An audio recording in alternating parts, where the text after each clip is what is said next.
Can we use Shazam on Snapchat? Hey everyone, welcome back to the channel. In today's video, we'll be covering the topic that says, can we use Shazam on Snapchat?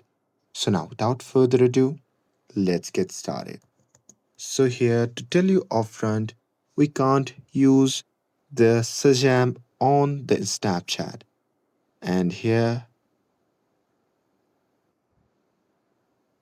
the Snapchat won't allow the Shazam to get attached with the function in the app.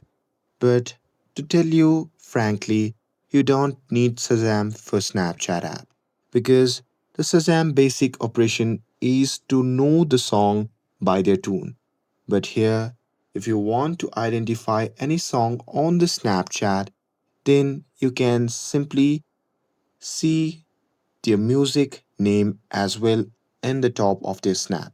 So here, let's say if I take some snaps and if I want to add some music, then I will simply tap on the music section at the top and simply add the music right here.